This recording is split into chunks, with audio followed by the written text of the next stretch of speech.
early. And now we're going to meet 4 individuals who it didn't get caught early, and they could be placed in the category, all of them, in the chronic Lyme patient category, post-treatment Lyme syndrome, if you will. And combined, the 4 people seated in front of you have been dealing with symptoms stemming from their Lyme diagnosis for a combined 48 years. And I'm going to start by asking each of them to tell in 6 minutes or less, because we're going to spend a good hour with this group. And I want each of you to be able to ask enough questions when they're done. So I'm going to ask each of them to spell out their story in short form. For them, after all this time, 6 minutes is short form. And I'm going to start with the woman who, for half of her life, has been dealing with this. She's 38 now, and for 19 years, Elizabeth Ruscitto has a story to tell. Elizabeth? Thank you, Dan. Hi, everyone. My name is Elizabeth Ruscitto. First, I just wanted to start by thanking you all for being here, for your time and energy. This makes me so incredibly hopeful and grateful that you as practitioners and clinicians are here to care and you're listening and learning.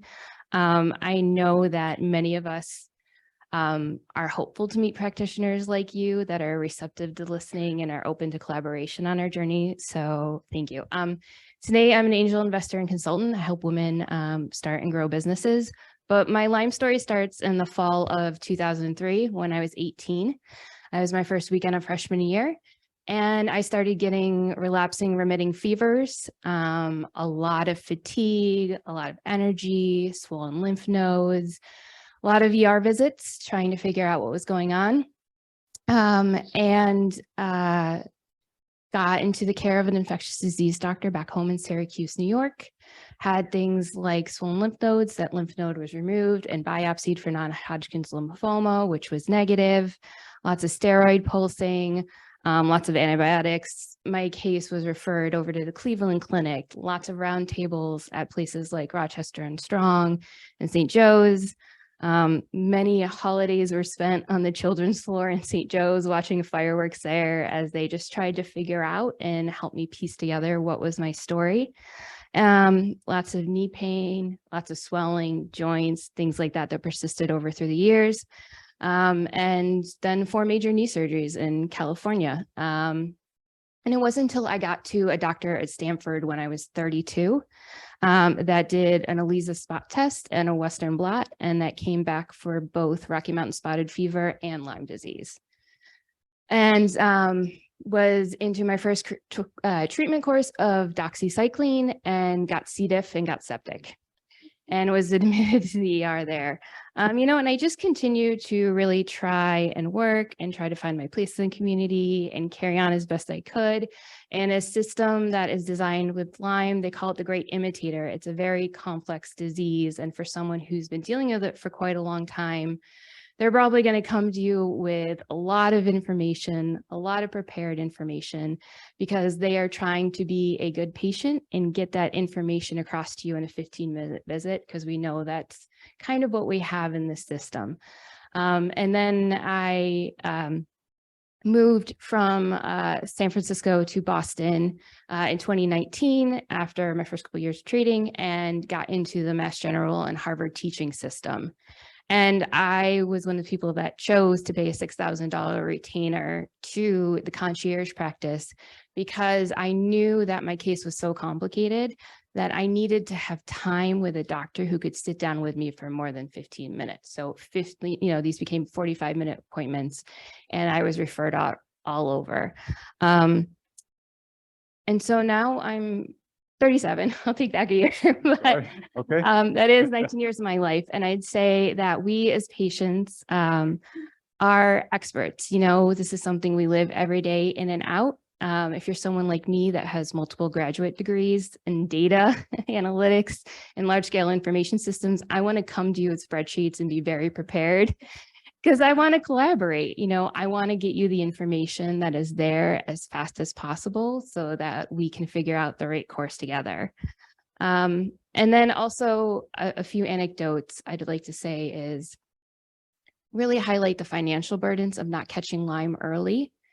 I was talking to my parents later on, and it turns out in the first couple of years of us trying to figure out what was going on, I had $3,000 in copays in 1 year.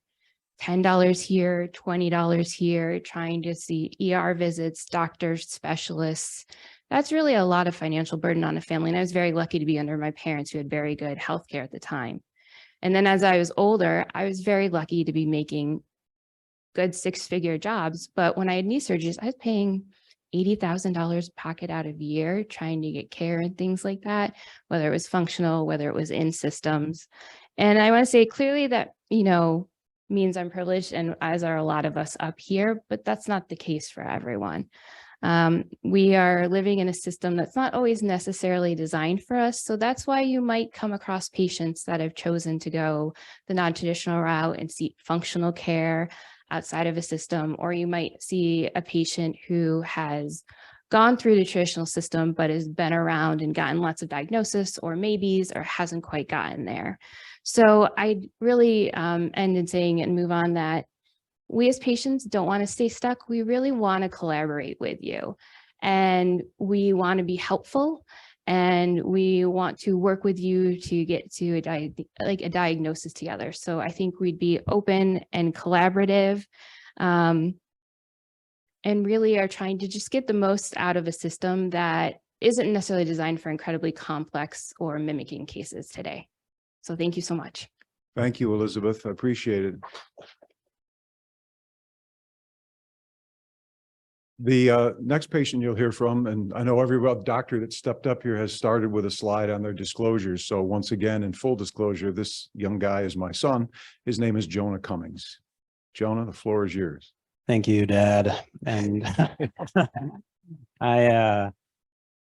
I'm not as good on the mic as my dad, so I apologize ahead of time. I'm a little nervous, but I got sick, and thank you. So I got sick in 2017, just over 5 years ago, and I had no tick, I had no bullseye rash. I just woke up one morning on vacation, and I went out to my mom, and it was her birthday, actually. Sorry, Mom. And my heart was kind of fluttering. I had some chest pain. My legs, I had some pain in my legs and tingling. My brain felt foggy. It was just very strange for a healthy young 17-year-old kid. And so we went to the ambulance there on Cape Cod, and they did a whole bunch of tests on me and sent me away with a possible pericarditis diagnosis, but they didn't really know. And ironically, a nurse there at the hospital was like, "Hey, have you ever been bitten by a tick?" And I was like, "No, not to my knowledge." And I wish I had listened back then. But after about a month of those symptoms, I went to my pediatrician, and she did submit a Lyme test, and that came back positive. So I was kind of one of the lucky ones. Within a month of my symptoms starting, I did get the positive Lyme test, and I got 21 days of the vitamin D doxycycline, just like you guys recommend. But on day 22, I did not feel any better, and the symptoms progressed and got worse. The brain fog got worse, the fatigue got worse. And so we went to a whole slew of doctors, neurologists and rheumatologists and infectious disease, just like I know all these people did as well. And they told me a whole bunch of stuff. They told me I was a stressed and anxious kind of head case. I had some clean tests come back, so it must have been anxiety. And, so I kind of just sucked it up. I went back to college, started living my college life, and the symptoms continued to get worse and worse and worse. And then junior year hit and COVID hit, and that's when it kind of jumped to this next level. I woke up one day and my eyes went bone dry and my mouth went bone dry, kind of like symptoms of Sjogren's syndrome. They tested me up and down for that. I was not positive. So I had all these autoimmune-esque symptoms. I was bedridden. And I guess it was all due to anxiety and stress. But so that's where I've kind of been at since then. I also sought out integrative medical care with Dr. Heidi Pook. You saw her in the documentary last night. And we did try some antibiotics. We've tried some herbals. And now I'm kind of onto the more alternative treatments, just trying to find a way, because I'm one of the confusing cases that Dr. Pinerio talks about, that they don't really know what to do with me. And I guess last night was kind of a perfect microcosm of my experience, because I'm at this beautiful place with all these people interested in learning about what I have going on. But I'm sitting there in that chair over there and my brain's going foggy and my whole body hurts. I have to leave dinner early and go up to my room and get some rest, like I know Liz did as well. But I called my parents into my room and I said, you know, after hearing all those wonderful speakers and everything about Lyme, I'm sitting here even doubting that I have it in the first place. I'm sitting here wondering what's going on with me, what's wrong with me. And just saying, you know, all I want now is a chance to get my life back. I want a chance to recover. And it's just very tough being in this, I'm sorry.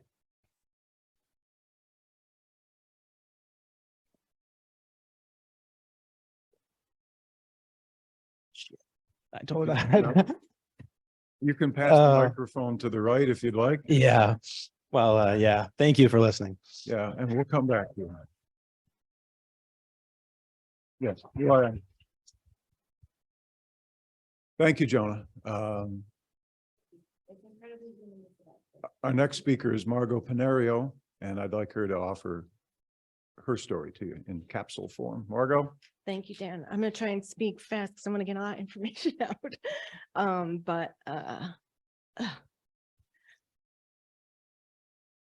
Sorry.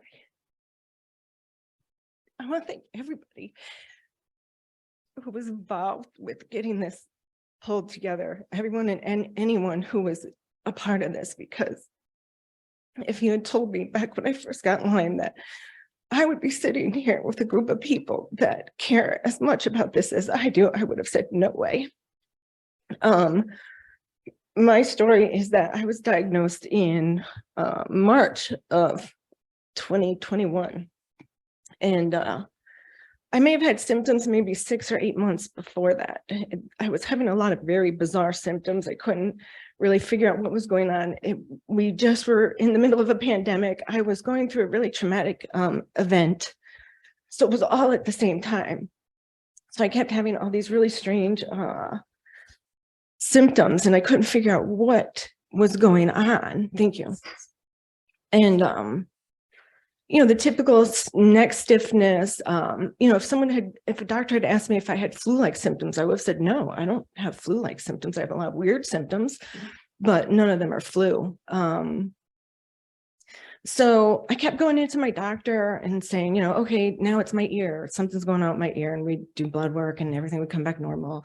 And I'd, you know, go maybe another few weeks and then I'd be like, okay, like something with my neck, like, is it my glands? And I had lost a lot of weight and I couldn't gain weight. I thought, well, is it my thyroid? Can we check my thyroid? We do blood work, nothing would happen. And, you know, I was very suicidal during this. I had a lot of rage. I thought maybe that was from the trauma, but I do believe Lyme rage is a real thing because this was nothing like I had ever experienced in my life. I wasn't sleeping well, depression, anxious. And then finally I went one morning, I was scheduled to get my first vaccine shot and my elbow blew up. I mean, it was inflamed, it was red, it was hot. And I was like, I have been inside. I've been the most careful person through this pandemic. Why is my elbow inflamed?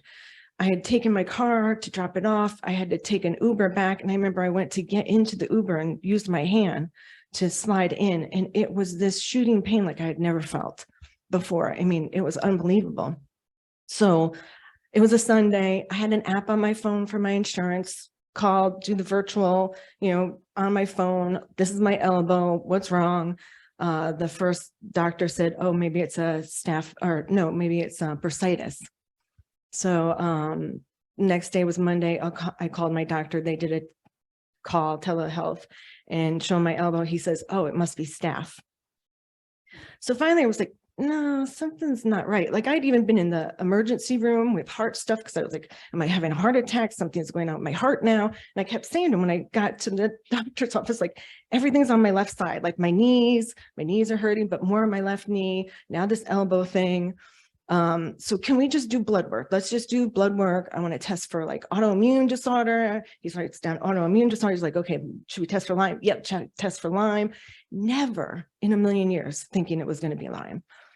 And he called me back, their office called me back 2 days later and said, you have Lyme. And I was like, wait, what?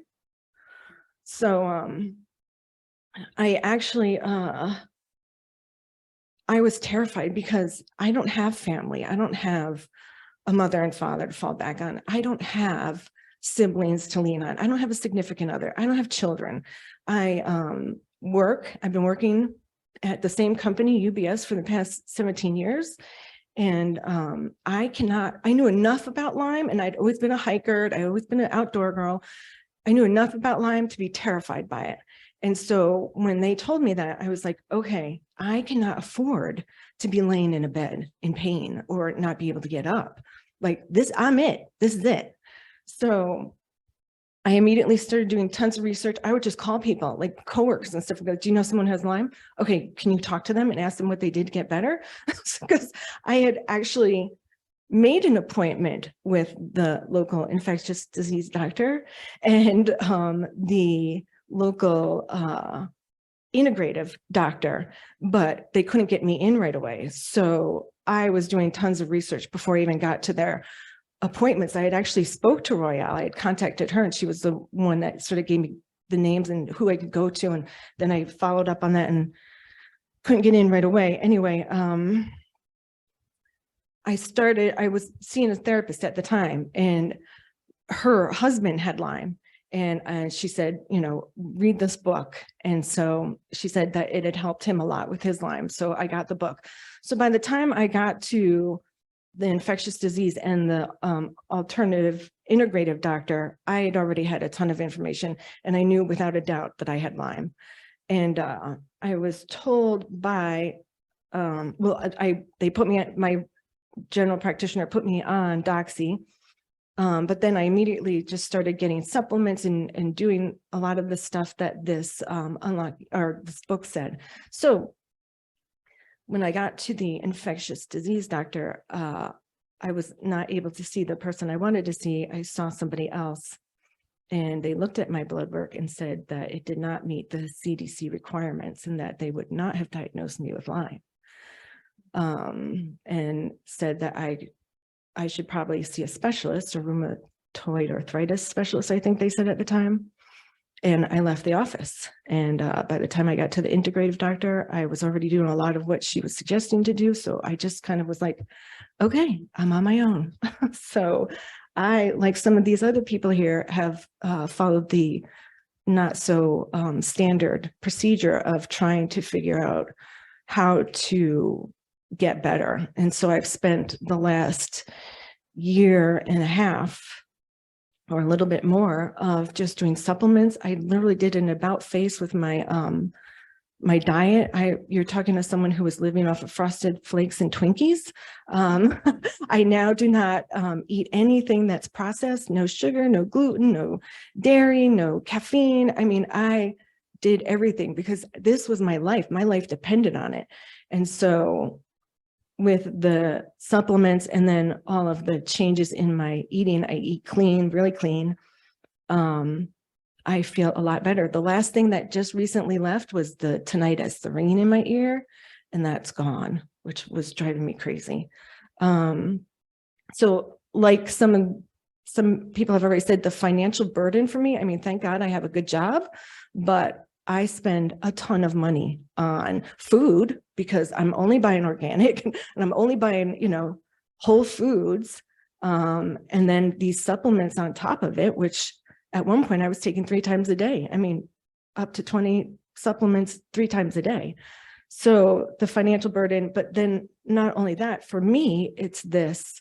anxiety and fear of like, I have to figure this out all by myself. Like I do not even have like anybody to help me if, you know, like, what if it flares back up? Then what do I do? So I am so grateful to be here and have all of you here. And I've met people like that are going to be my friends forever after this. So I'm really appreciative that I was invited. It was such an honor. I remember Anne asking me, it's a big ask. And I was like, that's not a big ask. That's an honor. Like there's nothing big asking about this. This is part of why, I mean, I helped start the support group because I know there's other people out there that don't know which way to turn and need help. So I want to share my experience with them. So And we thank you for doing so. Margo, Pinerio. And Royale Scuderi, please. So as you know, I'm Royale Scuderi. I'm the executive director of the Central New York Lyme and Tick-Borne Disease Alliance. I might be the template of the poster child of the missed late diagnosis and the post Lyme disease treatment syndrome. My story began 10 plus years ago, back in 2010. I say that because I'm one of the many who did not see the tick, didn't know I was bitten, did not get a rash, right? None of us. And nor did I have the sort of severe acute classic symptoms early on that we're told to look for. Instead, I had more of a slow, steady decline into unwellness and symptoms that gradually got worse and worse, evolved, changed, new symptoms developed until I was bedridden, chronically ill, with debilitating fatigue and a laundry list of symptoms that we've all talked about, right? Muscle and joint pain, headaches, heart palpitations, memory and cognition issues, the brain fog, mental health issues that all of us have dealt with, chills, sweating, intermittent fevers, shortness of breath, you name it. I was very complex. And along this descent, months and months, I went to many, many doctors who did not know what to do with me. No one even suggested testing for Lyme. This was back in 2010, granted, but it was missed. I was sent to many specialists. We ruled out everything. I received misdiagnosis after misdiagnosis after misdiagnosis, lots of tests, but not Lyme.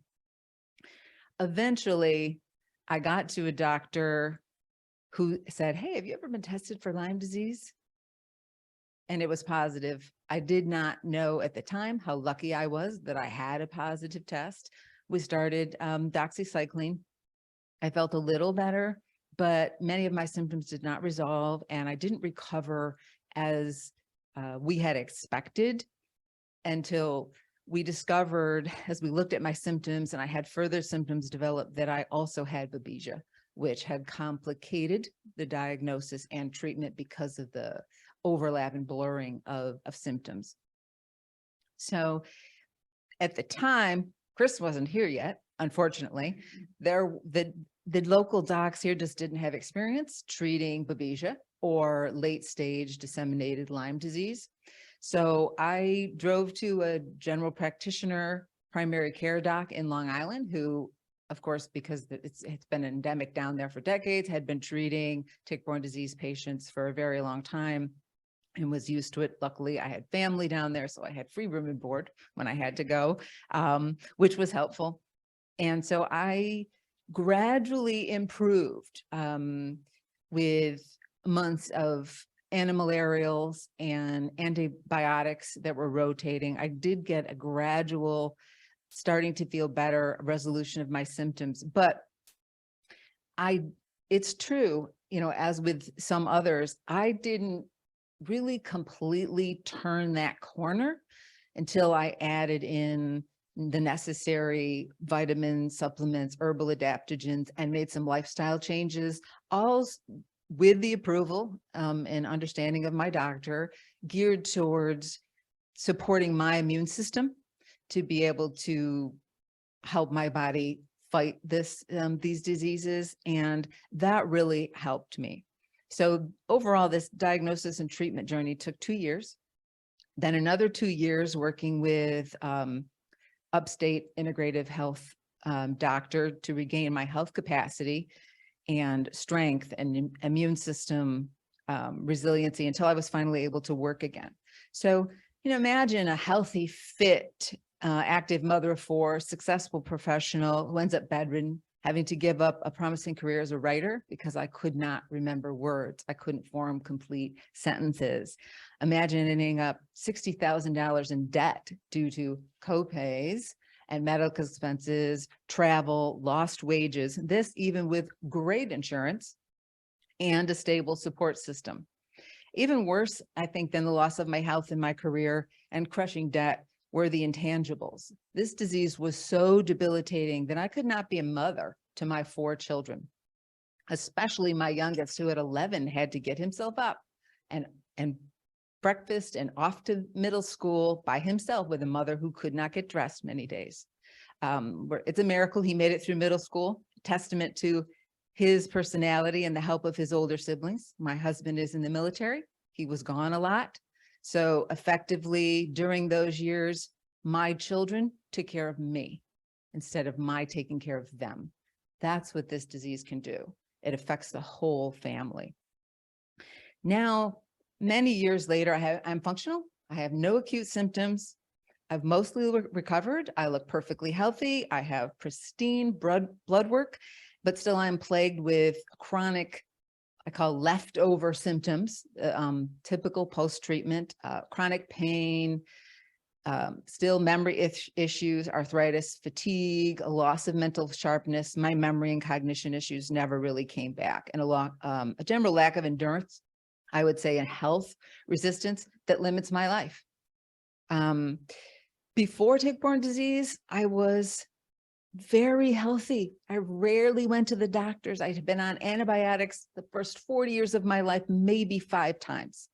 After this, my health is more fragile, and I still require double-digit doctor visits to multiple specialists and daily pills to treat all the chronic complications that arose as a consequence of my late diagnosis. And the mental health impact has been severe. I hear that in our support group and the many patients that I talk to. It's a component, especially for those of us who've been later and who have lingering symptoms. I have many good days, but it's a battle to get back to a stable, healthy mental place. And sadly, I've had to be my own care coordinator because none of my physicians truly understood the multisystemic nature and the long-term implications of this. And we're often as a loss. And this is a story I hear over and over again every day from other desperate patients. I'm really hopeful that the recognition of COVID long haulers will improve this knowledge as we're starting to get a better grasp on what happens in certain people as a reaction to these diseases. And I've learned at this point, I've learned to accept my limits and make peace with my symptoms. My health is a top priority. And most of my life decisions now revolve around protecting that delicate balance of living a full life and protecting the energy, strength, and mental and physical resources that I have on any given day. But tick-borne disease has had a devastating impact on my life and my family and the lives of countless others. And after decades, we still don't have clear answers, no silver bullets. These diseases are so complex, but we do know that experiences like mine can be prevented with early detection and sufficient treatment. And I think we're all taking a huge step today towards that goal.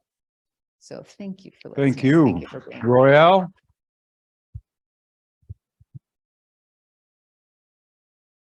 So you've all heard their stories, and I would simply at this moment, at least for the time being, open it up wide to the floor of you practitioners and you clinicians and you doctors as to what you've heard.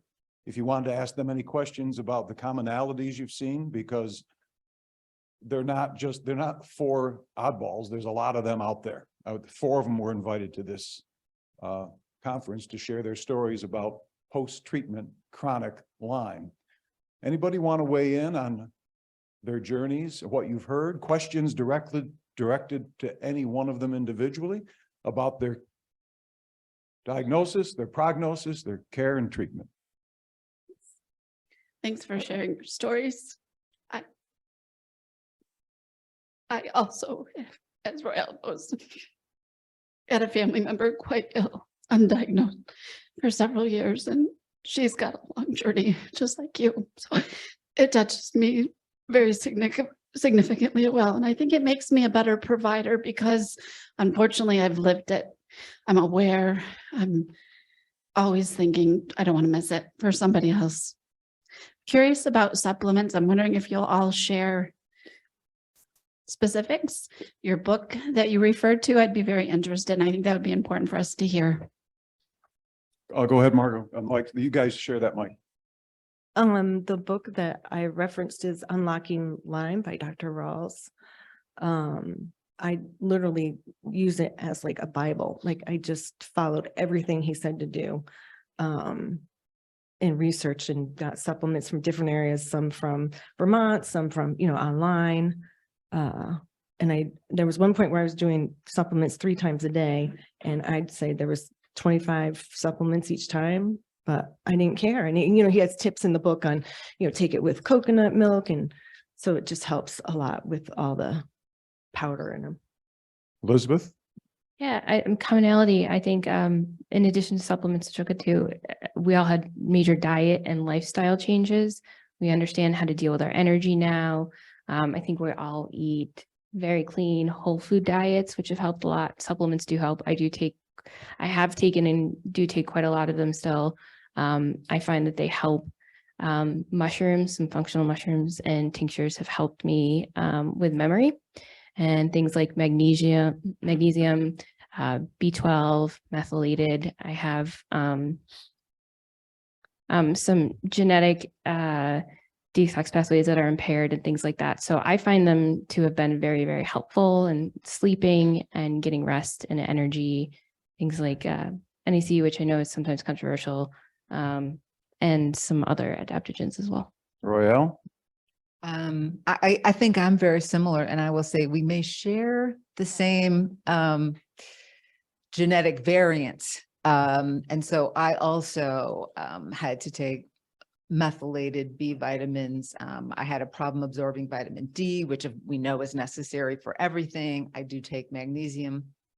And I took some adaptogens, ashwagandha or rhodiola, which help with your body, and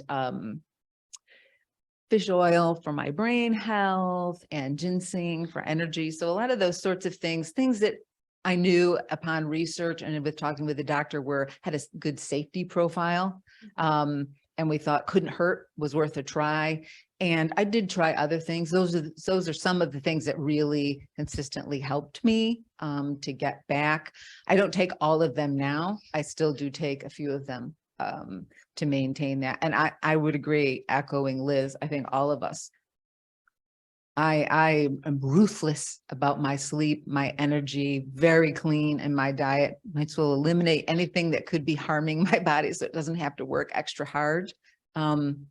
And as Jonah and I were talking about last night, stress management, because I think I have a very low stress tolerance now.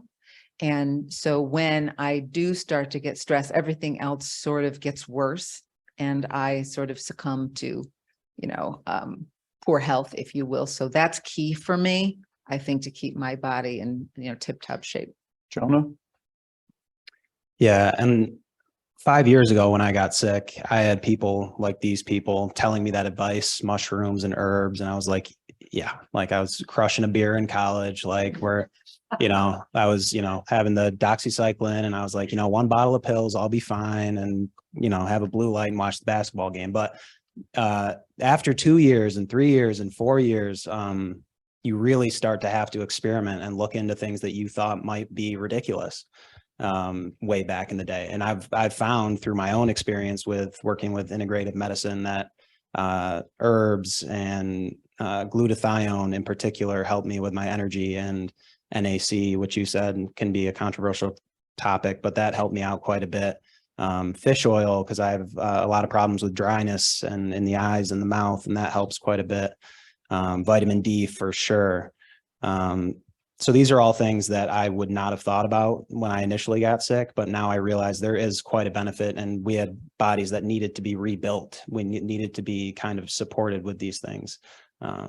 So I think they're crucial, the supplements. That's a great question. What strikes me, tell me if it strikes you guys, I'd like to hear from the experts, that what they've all just talked about is an after the fact, taking care, restoring my body kind of on their own with the help of Dr. Rawls or Dr. Poots or whomever, that they're kind of out there in post-treatment chronic land, lost without any real support. I mean, I heard the last presentation from our friend from Binghamton saying, all right, post-treatment Lyme, we think it's not a persister infection, it's inflammation.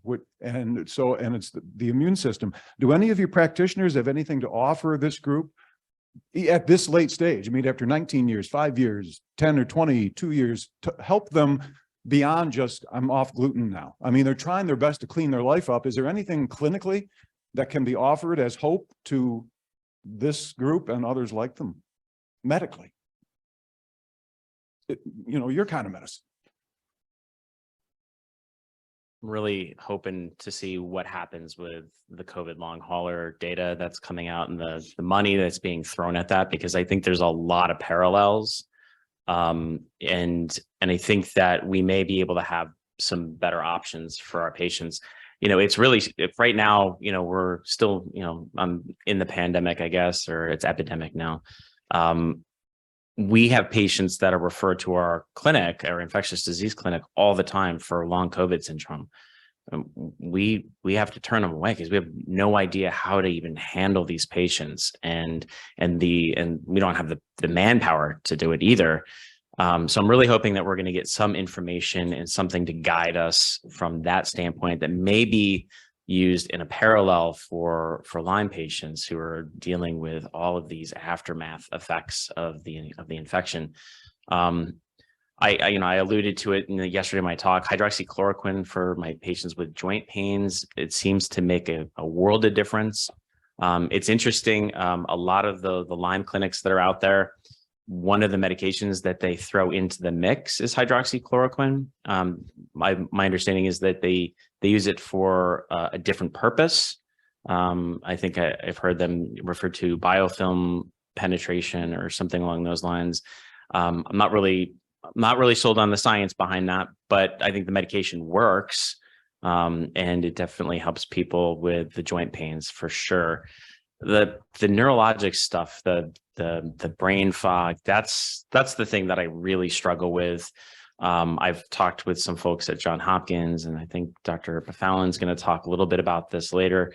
That's the part where I really have no great options, and it's kind of a hit or miss kind of thing, And the other thing too, I was about to ask the same question that she asked up front in terms of what supplements work, because I feel like that's something that could be studied, right, in a trial. Yeah. And then people wouldn't have to pay several $100s out of pocket, because we potentially could get it covered by insurance if we can definitively prove that it works. We could put people on these regimens in a clinical trial and actually have the regimens paid for through the study itself, like we do other clinical trials. That's kind of like my pie in the sky kind of approach to these things. But, I think Sarah Bonin had mentioned in his talk, the funding for Lyme is just, it's not there. And there's a lot of grassroots organizations like the Cohen Foundation and GLA and other groups that are throwing money at this, but it's still just kind of a drop in the bucket compared to, hepatitis C and tuberculosis funding, which I can't remember the last TB patient I saw, yet I have 20 patients, 30 patients booked to my clinic every week with Lyme disease, many of which have some of these chronic symptoms. So it's a struggle, but that's what my approach has been. Thank you, Chris. Elizabeth, right here on the aisle, another question or comment. Yeah. Hi, just in relation to the last question that you guys posed. Part of the problem is that we don't have studies. In my office back in 2011, 12, 13, I was using intravenous glutathione for Lyme patients. Very effective, especially the neurological symptoms. My organization made me stop doing that when they found out I was doing it because there wasn't the data on it. Many of my patients declined very quickly when we went off of it. And that speaks to what you were mentioning about genetic variants. You know, these people have single nucleotide polymorphisms with glutathione enzyme deficiencies, MTHFR, which means you need methylated B12, folate. And working with these patients, I was in the process of doing my functional medicine certification, had done an integrative fellowship. But none of the doctors that I was working with had any respect for that or the approach I was taking. Patients would go to the specialists and they would say, don't waste your money. It's a multi-level frustration. So I don't do IV glutathione anymore, but interestingly, there are pop-up clinics doing that. The only difference is that you have to know what you need and want and go in and ask for it. But it's available, and there's many ways to improving, and every person's different, and that's the struggle with this. Thank you, Dr. P. I agree. If you're in a major metropolitan area, there's usually more access to things. When I lived in San Francisco and Boston, there's a thing called IV doctor or clinics, and I used to go and get glutathione IVs and Myers cocktails, and that would help me quite a lot after work or travel or a big conference. But Chris, in your presentation yesterday, you talked about Lyrica.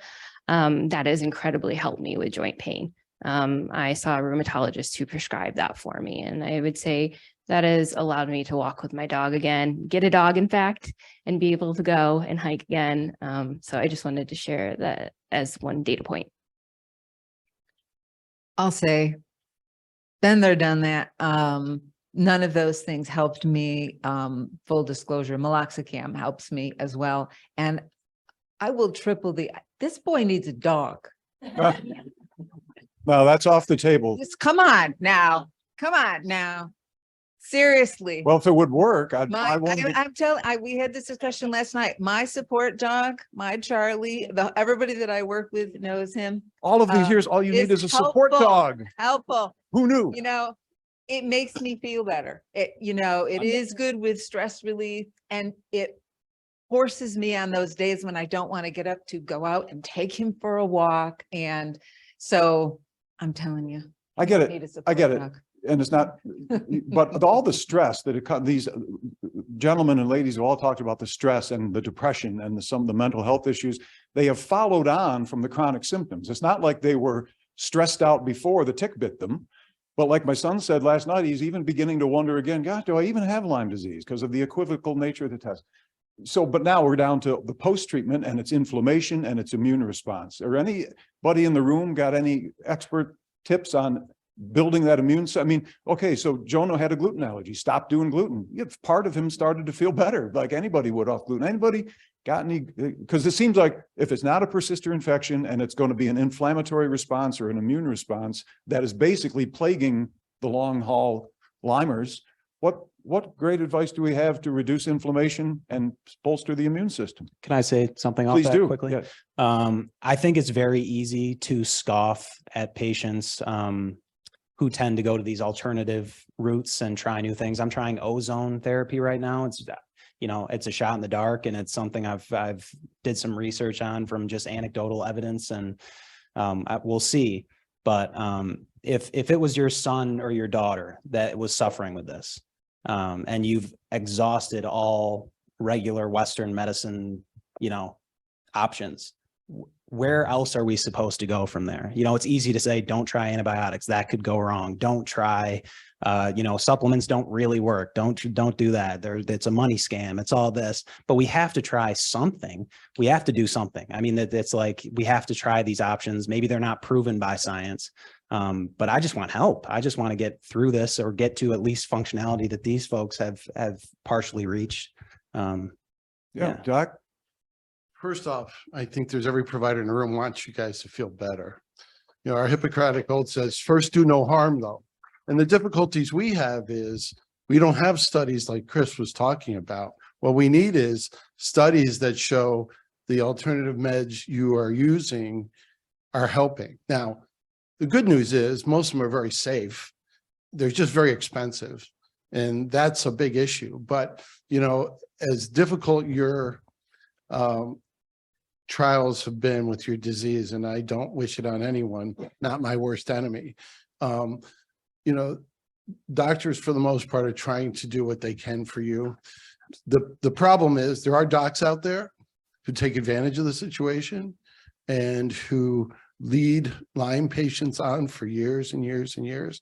And you've probably either seen them or talked to them or whatever. And the experienced Lyme person who has disease like you guys do, you know who's taking advantage or not. And that makes it difficult for all of us. I mean, there's docs out there in New York State that I can't get records on their Lyme patients because of the treatments they're doing. It's very difficult for us. You know, I mean, unfortunately, you're at the beginning of the Lyme history, okay? Really, Lyme disease has been known for 30 years. It's not been known for 50 years or 100 years. It's not to say, you know, I was in residency when, you know, the doctor from Lyme, Connecticut realized, you know, there's something going on more than just juvenile rheumatoid arthritis, you know, and I think over the next 30 years, we will do better. The difficulty is it may not help you, you know, and I look at a positive outlook. What can we find out that can help your son, your daughter, your sister, your aunt, your uncle, anybody else who gets it? And the research is what needs to be done so we can try to do this better. We don't have good Lyme tests. They're average. You know, you have to go on clinical thoughts and gut feelings often to treat people early and to be aggressive. But we need to also have evidence. And that's the difficult thing for us as docs. You know, we're first, everything is evidence-based, and we get pushed it by the insurance companies and by our colleagues and by our associations. Doctor? Actually, Lyme's has been known since before the 1970s. At the turn of the century, there was something called sheep herders encephalitis, which was following what sounded like an erythema migrum rash. So this has been around for a while. Who else?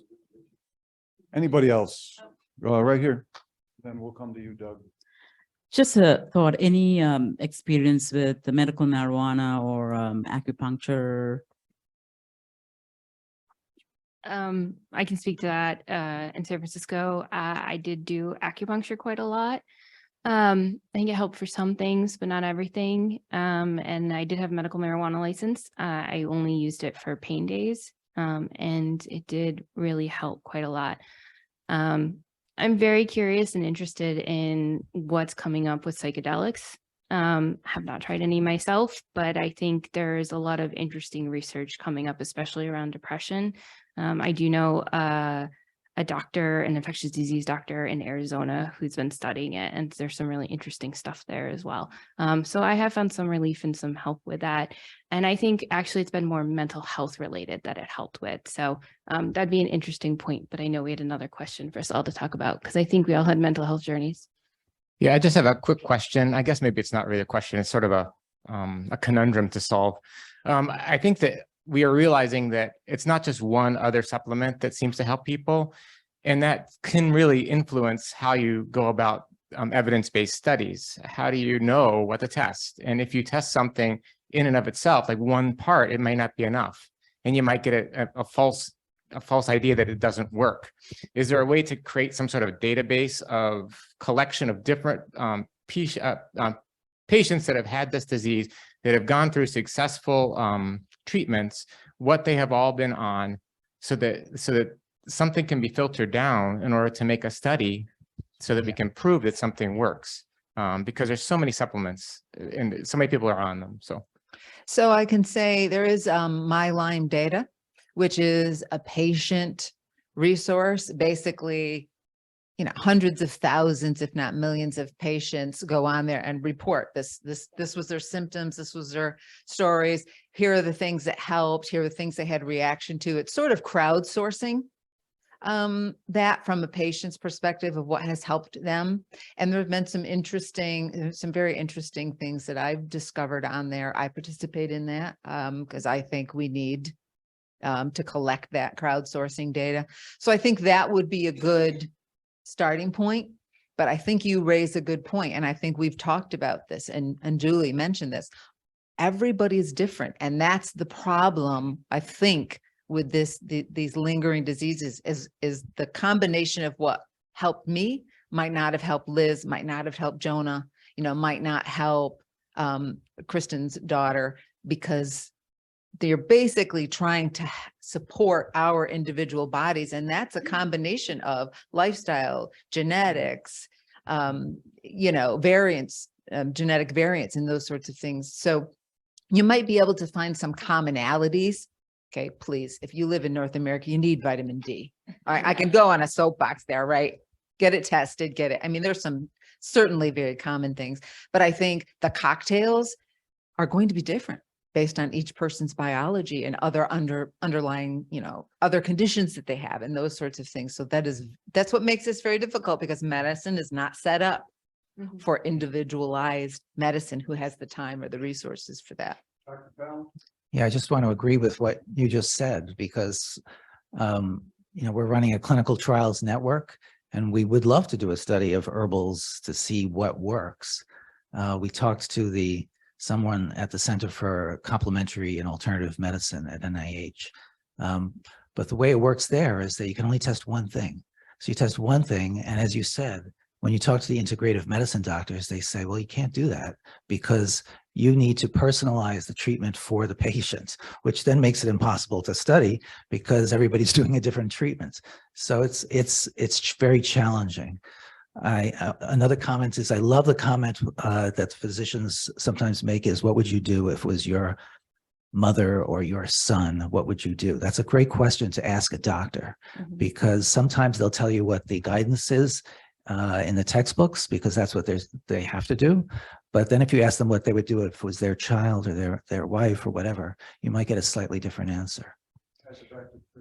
And I'll just say that's LymeDisease.org, my Lyme data. I also participate in that. And I've actually participated in clinical trials that they select and are able to find participants for providers that matches the needs of what they're trying to do. So if you are a clinician who is trying to find the right potential patients for your study, that might be a really good place for you to go, because they have millions of data sets for you to work with. Brian, this is actually a question kind of more directed to you. Because of the complexity of some of these herbal supplements, I always envisioned if we were going to study it, you'd have to do some kind of a Bayesian statistic adaptive clinical trial design, kind of like what they do at places like MD Anderson with the different chemotherapeutic regimens, and then kind of find what works. And then, this one doesn't work, you drop that one off and kind of bring people into these other groups. I can't see us doing a study with this kind of stuff other than that kind of approach. But of course, that takes a lot of money and a lot of patience. So yeah, I'll have to brush up on Bayesian statistics again. The Cleveland Clinic, functional medicine clinic at the Cleveland Clinic is doing just that. They're studying a functional medicine approach to, I think, the autoimmune disease is the first one they're doing, but it's not just supplements, it's diet. It's, they're taking the whole treatment program and looking at outcomes. And I think they're probably the most advanced in studying multiple variables compared to what we do in traditional medicine, where we isolate one thing. Yeah, go ahead. I just had a comment. So, a lot of people sound like they're getting diagnosed pretty late and they're kind of having more of a delayed time to treatment. So one of the things I guess I would think about, so about 1.5 years ago, I was diagnosed with a co-infection of Lyme and anaplasmosis, and I was really, really sick. Before that, I was pretty healthy. I was a 240 marathoner, hiked the Appalachian Trail, like super athletic. And so after that, I went to the emergency room and I sat there with this ER doc who basically said, hey, listen, I'm going to sit and listen. You're going to talk. And he didn't, pass judgment on me. He didn't basically, as a physician, that was so refreshing, because I don't know if anybody else here has been in that position where you go to the doctor and they're like, oh, so what do you think's wrong with you? What test would you like ordered? I hate that as a physician. And I think that when you're on that vulnerable position, which I think we all need to recognize that these patients are, it's really refreshing to have somebody that listens. So this guy listened, and within 4 hours, I had my medication. At the time, I had Lyme encephalitis, Lyme meningitis, and Lyme carditis. I was very, very sick. I thought I was going to die. My fever was 105. And I was so reassured to have somebody that listens. So I think that kind of refreshes to me the concept of, what we were taught in medical school. There was a book, I think it's by Jerome Groopman. It's on doctoring, I think, if I'm not mistaken. And it basically talks about how we need to basically shut our mouths and listen for 30 seconds. And if we can do that, like, first off, you can see more patients in a day, which we're all encouraged to do. But not only that, the patients are more satisfied and you're more apt to get the right diagnosis. And if we're more apt to get the right diagnosis, then we're more apt to hit it on the head in the first place. And we won't be in this predicament that we're in with trying to take care of, latent Lyme disease. And, I think of myself and, am I a better athlete for having, Lyme and anaplasmosis? I don't think so. Like, I definitely, I hurt a little bit more when I run than I used to. My endurance isn't quite what it was. Do I have some sort of a latent Lyme? I don't know. But I do know that I try to listen to my patients a little bit better than I did. And I think that's a message that we should all take away, because if it wouldn't have been for that ER doc, or it wouldn't have been for that infectious disease doc that he picked up the phone and called and treated me before all those tests came back, maybe I might be more of in a situation like you guys. And so I think that's something we should all kind of take away from that. Thank you. So I'm not a physician, obviously, but I want to relate this idea, listening to the patient, back to science. And little do you know, I'm giving you a history lesson here, that the first vector-borne disease ever described was spread by a tick. It was Texas cattle fever. Before mosquitoes were known as malaria, it was Theopold Smith was called by Texas ranchers down to the southern border, and they said, these ticks are spreading disease. Texas ranchers knew that ticks were spreading disease before any scientist did, and Theopold Smith proved it for the Texas ranchers. Listening to Texas ranchers, that was the first vector-borne disease ever described in the world. So going there, listening to the people that are dealing with it, they know it. And that goes back to, patients. And I think that's a really important point.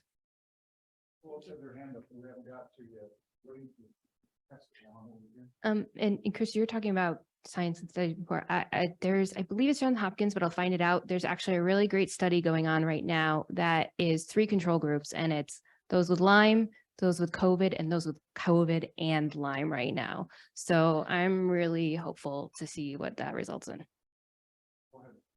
Okay. As a provider, if I had somebody that came in where they've been through the infectious disease process and they're kind of long hauler, COVID or long hauler kind of Lyme, I guess you could say, my goal is always to get their vitamin D up around 50. Somewhere between 50 and 80 for me is ideal. Anti-inflammatory diet. The glutathione depends on the person, but sometimes you can test. You can even do the MTHFR testing, see if they're deficient, and methylated folic acid B12 combination really can help. And so don't forget about the gut, and don't forget, about that inflammatory process within the gut that can develop secondarily for some reason. And so you have to think about what happens in the lining of the gut as you undergo such a significant illness, and it will leave you unable to the gut, just basically that leaky gut syndrome, I guess you could call it. And so I think one of the best things that I would love to see is that you have the classic infectious disease provider, but they're integrating with somebody and have where you really are addressing all the different parts of the body, including the mind and the gut and your immune system, all of that. And that's when you could do a study, I think, where you treat it with the cold data, but then you've also got okay, let's integrate it all. And so then you may really be able to prove the benefit of kind of thinking outside the box. So. Yeah. Who else up front? You can start without the mic. I'll bring it to you. So I'm all for supplements if they help, and I do think it's like an individual approach. But as someone, so I did my training at Upstate, and that's where I work now. So we get very wide area of people coming in, and as a resident there, I saw very sick people, spent a lot of time in ICU. So I've seen people almost die of acute liver failure and renal failure from impure supplements. So as a physician, so I do primary care right now. So when people are on supplements, my goal is to make sure they're safely using them. And I think Royale kind of spoke about that. Do you have a way of guiding people? Because they're not FDA regulated. Most of them are not tested. So I know there's more reputable brands than others. And obviously the cost is crazy for a lot of them. And I think some are like, astronomically priced when we could probably get them from other supplement, like honestly from like grocery stores. But like, what's your advice about going about that? So I have an answer, and I'll let Liz too, but honestly, the burden of this has been on us. Yeah. So I seriously research, and I look at the brands, I look at the GMP certified, I look at third-party testing for purity and consistency. So I really have to dig into what supplements have been tested. What am I taking? Are they good brands that are reputable, that have been, third-party reviewed? So I think that's important, because I would agree with you. And you can't just go to the local Walmart and pick any old, no, right? Since they're not FDA regulated, we sort of have to dig in and look at that research and determine. So, I mean, I think it's different for every supplement, but I'm just saying we're very skeptical consumers, at least from my point of view, looking for the best, highest quality and third-party tested. Elizabeth, I'm going to give you the last word for this session, please. Oh, I would say yes. I also look for third-party testing, that they put it online. I want to see their producing chain as well, and what certifications they have. And then I also see what different doctors are prescribing as well, or recommending rather, because you can't really prescribe supplements. As you said, they're not regulated. Personally, I like pure encapsulations because of that, and that brand. And then I have to order them online through different online pharmacies. But we do our research, and try to look at ones that are reputable, and have different clinical validations. So that's the guidance I would give as well. I say the last word. Well, quickly, yes. Shout it out. There are physician grade supplements, like orthomolecular and genetica, that you're going to pay through the nose. Right. So if you look, and I tell my patients, look at the back of the vitamin. There are those that voluntarily submit for testing, like the third-party testing. And pure encapsulations is a really good place to start. And so if they do that, then you're not just getting something like the cheaper one fish oil at Walmart, So that's something to think about. They can just. But like I would say with the standard patient, they're not putting the research you guys are putting in. Right. And so like I spend much more time going over the list, and I feel like half the patients might not even report all the supplements they're taking. I specifically ask about supplements, but it's always like a major concern. Yeah, wouldn't it be great to have those studies? And wouldn't it also be great to know that what is it about Lyme disease or the co-infections that so whacks out the immune system and causes all this inflammation to kind of, even for the long haulers, to prevent it in the first place? We've had great promising news this weekend about a vaccine on the horizon and about catching it early. But this group, I can tell you, because I've known one of them for 23 years and I met the others recently, they're among those who feel, well, we didn't catch it early, so my life is shot. In other words, if you don't catch Lyme disease early, which now we're getting really good at in all the presentations about the early disseminated and get your doxy and be on your way, if it goes too late, or if the timing of that first dose of doxy isn't right, you're left with the four people at this table. I mean, it's be great to see what the mechanism is that so beats up the immune system that even after the infection has maybe left the body, no more persistent infection, right? That they're still left with all of this, all of these symptoms. Like, gosh, Because a rheumatologist or a neurologist will give you about in their specialties, they'll give you a diagnosis of, hey, I got something to fix that. I got something to fix that. I got nothing to fix you. Anyway, listen, we're going to squeeze in a quick break. But before I do that, you know, this is the first time Elizabeth Ruscitto has told her story publicly. And I want to thank this whole panel and let you thank them for me for telling their story.